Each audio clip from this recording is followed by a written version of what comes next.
মেয়ের সঙ্গে দেখা করতে দেন না প্রাক্তন স্ত্রী। দেবলীনার সঙ্গে প্রেম জল্পনার মাঝে দাবি সৌম্যর। 2017-তে অভিনেত্রী স্বরলিপিকে বিয়ে করেন সৌম্য, তবে সেই বিয়ে টেকেনি। একমাত্র মেয়েকে নিয়ে আলাদা থাকেন সৌম্যর প্রাক্তন বউ।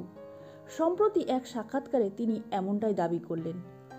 একেন বাবু দিয়ে দর্শক মনে জায়গা করে নিয়েছিলেন অভিনেতা সৌম্য বন্দ্যোপাধ্যায়। যদিও এটা ছিল তার কেরিয়ারের দ্বিতীয় ইনিংস, বরং তার অভিনয়ের শুরুটা হয়েছিল অগ্নি পরীক্ষা নামে একটি ধারাবাহিক দিয়ে, আর সেখানে তার বিপরীতে নায়িকা চরিত্রে থাকা স্বরলিপি চট্টোপাধ্যায়ের সঙ্গে প্রেম ও বিয়ে। 2017 সালে বিয়ের পিঁড়িতে বসেন তারা। সেই সময় দক্ষিণ কলকাতায় দুজনে একটি ক্যাফেও শুরু করেছিলেন, তবে বিয়েটা টেকেনি। একটি কন্যা সন্তানের জন্ম দেন স্বরলিপি আর সৌম্য। আপাতত মেয়ে সহচরীকে নিয়ে নিজের মতো জীবন গুছিয়ে নিয়েছেন স্বরলিপি। সঙ্গে ক্যাফেটা তিনিই চালান। সরে গিয়েছেন সৌম্য সেই ব্যবসা থেকে। বিচ্ছেদ ও ক্যাফে ছেড়ে বেরিয়ে আসা নিয়ে সেভাবে কখনোই প্রকাশ্যে মুখ খোলেননি স্বরলিপি আর সৌম্য।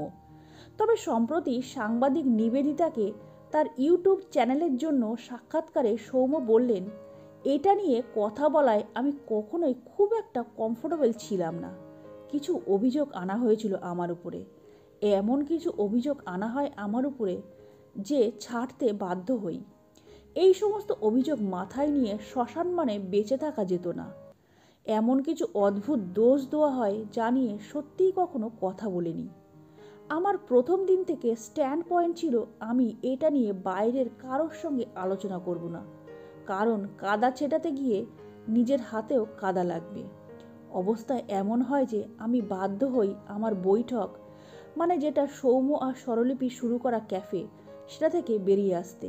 আমার মনে হয়েছিল যে কোনো জিনিস শেষ হলে তা খুব শান্ত মতো শেষ হওয়া উচিত, যদিও তা হয়নি। নষ্টনীর অভিনেতা আরও জানান, সেই সময় প্রায় শূন্য হাতে বেরিয়ে এসেছিলেন তিনি, তাও নিজের মুখ খোলেননি।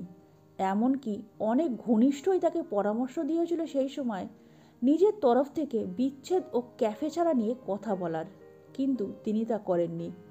সৌম্য সঙ্গে আরও জানান, প্রথম দিকে মেয়ের সঙ্গে দেখা করার সুযোগ পেতেন, পরের দিকে আর তাকে মেয়েকে দেখার সুযোগ দেওয়া হয়নি।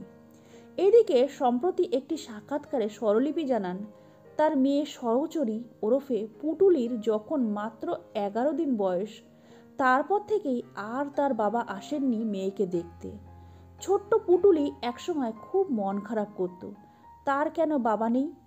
অন্য বাচ্চাদের বাবার সঙ্গে দেখলেই তার মন খুব খারাপ হয়ে যেত, এমনকি মায়ের কাছে ক্রমাগত আবদার করত যেন তাকে বাবা এনে দেয়। তবে এখন সে অনেকটাই বুঝেছে। নিজের মাকে বলে, আমার বাবা নেই, আমার বাবা চাইও না।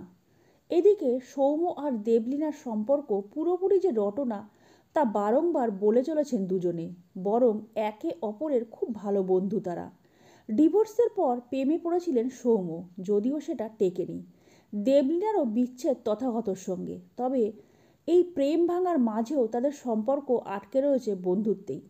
তো বন্ধুরা, আজকের ভিডিওটা এই পর্যন্ত। পরবর্তী বিনোদনমূলক ভিডিও নিয়ে আমরা খুব তাড়াতাড়ি ফিরে আসবো। ততক্ষণের জন্য সবাই খুব ভালো থাকবেন, সুস্থ থাকবেন। নমস্কার।